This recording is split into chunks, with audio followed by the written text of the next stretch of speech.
हर एक इच्छाधारी नागिन के पास उसकी नागमणि जरूर होती है।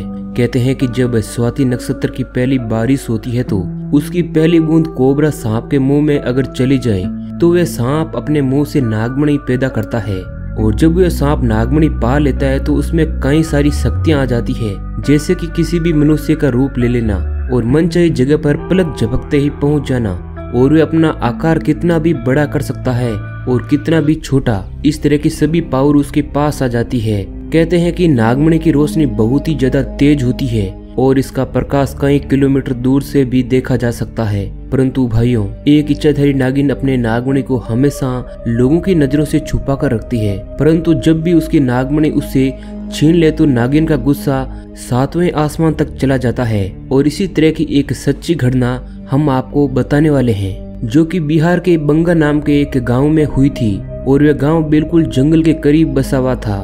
कहानी बताने से पहले आपसे रिक्वेस्ट है कि आप हमारे चैनल को सब्सक्राइब जरूर कर लें। तो दोस्तों, ये कहानी एक गांव की है जहां पर सौरव और गोपाल नाम के दो दोस्त रहते थे, और इन दोनों के बीच काफी अच्छी दोस्ती थी। दिन के समय ये दोनों दोस्त अपनी बकरियों को चराने के लिए जंगल में जाया करते थे, और ये दोनों अपनी बकरियों को साथ ही ले जाते थे। और ये जिस जंगल के अंदर जाते थे उसी जंगल में इच्छाधारी नागिन अपने नाग के साथ रहती थी, और वे उसी जंगल में अपनी नागमणि की रखवाली करती थी। एक बार गोपाल की एक बकरी घने जंगलों के अंदर चली गई तो गोपाल ने सौरव से कहा कि आज तो मेरी बाकी बकरियों को अपने बकरियों के साथ घर ले जाओ। मैं अपनी उस बकरी को खोज कर ले आता हूँ जो शायद जंगल में थोड़ी अंदर चली गई है। उधर नागिन भी अपना रूप बदलकर मनुष्य रूप धारण कर लेती है और नाग को नागमणि की रक्षा करने के लिए कहकर गाँव में ऐसे ही घूमने के लिए निकल जाती है। इधर जब गोपाल अपनी बकरियों को ढूंढता हुआ उस जगह पर पहुंचता है जहां पर एक पेड़ के नीचे बने बिल में बहुत ही तेज रोशनी आ रही थी, तब गोपाल को लगता है कि शायद कोई कीमती हीरा वहां पर छुपा हो सकता है। जिसके बाद वह जैसे ही पेड़ की एक टहनी को तोड़ता है और उसका एक बड़ा सा डंडा बना लेता है, और वह उस डंडे की मदद से उस नाग के बिल को जोर जोर से मारकर तोड़ने लगता है। अब बिल को तोड़ते समय गोपाल बहुत ही तेजी से वार कर रहा था, जिस कारण चोट बिल के अंदर मौजूद नाग को भी लग जाती है, जिस कारण अगले ही पल वह नाग दम तोड़ देता है। और अब जब गोपाल ने उस मरे हुए नाग को ना देखकर उसके पास चमकती हुई मणि को देखा तो वह समझ गया कि वह चमकती चीज नागमणि है। अब इधर वह उस नाग को जब देखता है तो वह पहले उसे डंडे से हिलाता है और यह पता करता है कि वह मर गया है या फिर जिंदा है। और जब उसे यकीन हो जाता है कि नाग मर गया है तो वह अपने जेब से रुमाल को निकालता है और उसके अंदर नागमणि को बंद कर देता है। इसके बाद वह तेजी से भागता हुआ अपने घर की तरफ यानी गांव की तरफ निकल जाता है। अब इस दौरान गोपाल भूल जाता है कि वह बकरी को लेने जंगल में आया था और उसकी बकरी अभी भी जंगल में है। अब गोपाल डरा हुआ था और खुश भी था, इसलिए वह वापस अपने गांव की ओर ही जाता है। इधर जब नागिन वापस अपने बिल की तरफ लौटती है और जैसे ही उसने नागमणि को गायब पाया और अपने नाग को मरा हुआ देखा तो वह गुस्से में आग बबूला हो गई, और उसने अपनी शक्ति का इस्तेमाल करके नाग की आंखों में देखा और ये पता कर लिया कि ये हरकत किसकी है। इधर हम गोपाल को देखते हैं जिसने बहुत ही बड़ी गलती कर दी थी कि उसने नाग के शरीर को वैसे ही जंगल में छोड़ दिया। अगर वह उसी समय नाग के शरीर को जला देता तो शायद गोपाल के बारे में नागिन को पता ही नहीं चलता। इधर हम गोपाल को देखते हैं जो बहुत ही खुश था क्योंकि अब उसके पास दुनिया की सबसे शक्तिशाली चीज नागमणि थी। अब गोपाल घर जाता है और वह सबसे पहले नागमणि को अपने हाथ में पकड़ता है और ये इच्छा जाहिर करता है कि उसे उसकी खोई हुई बकरी वापस मिल जाए। अब जैसे ही ये गोपाल बात बोलता है अगले ही पल वह बकरी उसके दरवाजे के सामने आ जाती है। गोपाल ये देखकर बहुत ही हैरान था और खुश भी होता है। अब इसके बाद वह जल्दी नागमणि की सहायता से अपने घर को भी बदल लेता है और बड़ा सा घर बना लेता है, और देखते ही देखते थोड़े ही समय बाद वह गांव का सबसे अमीर इंसान बन चुका था, और वह केवल और केवल नागमणि की मदद से ही पॉसिबल हो पाया था। इधर नागिन को देखते हैं जो नाग का बदला गोपाल से लेने के लिए तड़प रही थी, परंतु वह चाहकर भी कुछ नहीं कर सकती थी क्योंकि गोपाल के पास नागमणि थी, और वह तब तक गोपाल को नुकसान नहीं पहुंचा सकती थी जब तक उसके पास वह नागमणि थी। दोस्तों, कहते हैं कि इच्छाधारी नागिन बगैर नागमणि के कोई भी रूप धारण कर सकती है, और अपनी इसी शक्ति का फायदा उठाकर नागिन एक सुंदर कन्या का रूप धारण कर लेती है। और गोपाल जब किसी काम से दूसरे गांव में जा रहा था तब वह उसके रास्ते के बीच में बैठ जाती है और रोने लगती है।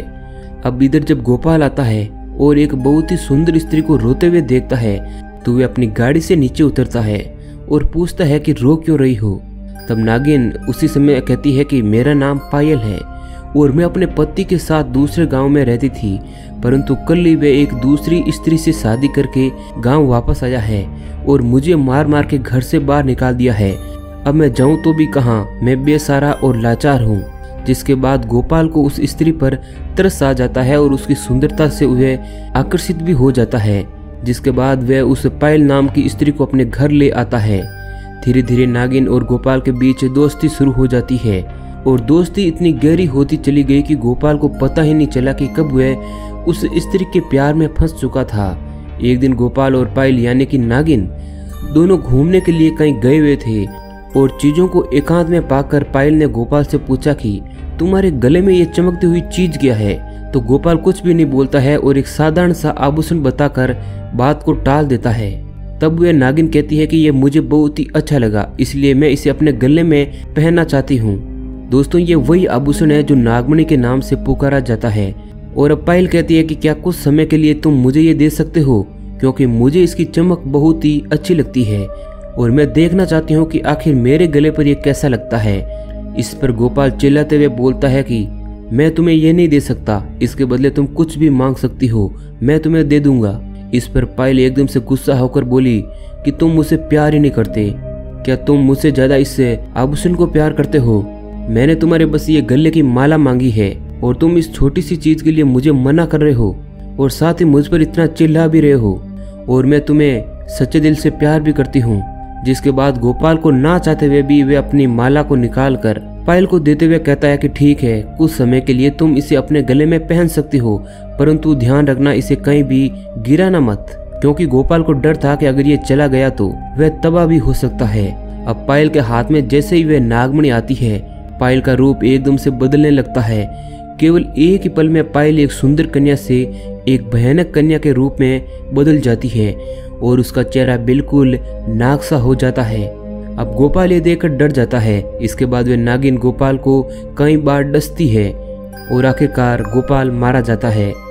अब इस तरह नागिन का बदला पूरा हो चुका था और वह अपने नाग का बदला ले लेती है। तो दोस्तों, कभी भी एक नागिन के नाग को नहीं मारना चाहिए, क्योंकि नागिन अपने नाग की मौत का बदला जरूर लेती है। और साथ ही नागिन के नागमणि को तो भूल से भी नहीं छूना चाहिए, नहीं तो नागिन 7 जन्मों तक उस व्यक्ति का पीछा करती है, ऐसा कहा जाता है।